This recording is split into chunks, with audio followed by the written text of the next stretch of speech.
सभी मसीह भाइयों और बहनों को जय यीशु। हम परमेश्वर पिता, परमेश्वर पुत्र और परमेश्वर पवित्र आत्मा का धन्यवाद करते हैं इस दिन के लिए, इस समय के लिए और इस टाइम के लिए। मेरे मसीह भाई बहन, आज हम लोग जानेंगे कि पाम संडे क्या होता है। मेरे मसीह भाई और बहनों, पाम संडे प्रभु यीशु मसीह के पुनरुत्थान से एक सप्ताह पहले यरूशलेम में यीशु के विजयी प्रवेश की याद दिलाता है।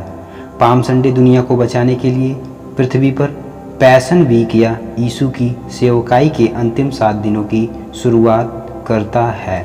मेरे मसीह भाई बहन, पाम संडे की शुरुआत तब हुई जब यीशु ने अपने 2 शिष्यों को बेतनियाह में जैतून पर्वत पर सवारी करने के लिए एक जानवर खोजने के लिए भेजा। चेलों ने एक गधे के बछड़े को वैसे ही पाया जैसे यीशु ने निर्देश दिया था। प्रभु यीशु मसीह के चेलों ने गधे के बच्चे पर अपना कपड़ा फेंक दिया और यीशु ने उस पर यरूशलेम के लिए सवारी की। जब यीशु ने यरूशलेम में प्रवेश किया और बहुतेरे लोग ने अपने कपड़े मार्ग में बिछाए और लोगों ने पेड़ों से डालियां काटकर मार्ग में बिछाई, और वे जो शाखाएं काटते थे वे खजूर के वृक्ष से थी। इस प्रकार उस दिन को पाम संडे नाम दिया गया। मेरे मसीह भाई बहन, जब प्रभु यीशु मसीह यरूशलेम में प्रवेश किए तो ये सब उनके स्वागत के लिए हुआ। लोग अपने कपड़े बिछाए मार्ग में और खजूर के पेड़ की डालियां काटकर रास्ते में बिछाए ताकि प्रभु का स्वागत कर सके। और इसी को हम सब पाम संडे अर्थात खजूर का रविवार कहते हैं। और जो भीड़ आगे आगे जाती और पीछे पीछे चली जाती थी, पुकार पुकार कर कहती थी कि दाऊद की संतान को होशाना, धन्य है वह जो प्रभु के नाम से आता है, आकाश में होशाना। मेरे मसीह भाई बहन, भीड़ में से कुछ फरीसियों ने यीशु से कहा, अपने शिष्यों को फटकार दो। लेकिन यीशु ने जवाब दिया, उसने उत्तर दिया कि तुमसे कहता हूँ, यदि ये चुप रहे तो पत्थर भी चिल्ला उठेंगे।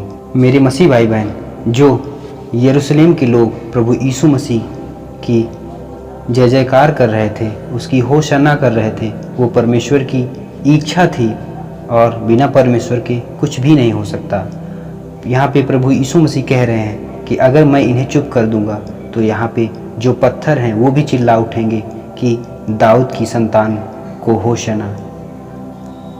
ये पत्थर हमारी जय जयकार करेंगे, प्रभु यीशु मसीह की जय जयकार करेंगे। मेरे मसीह भाई और बहनों, यरूशलेम जाने के लिए प्रभु यीशु मसीह ने केवल गधी के बच्चे को ही क्यों चुना? वह क्या दर्शाना चाहता था?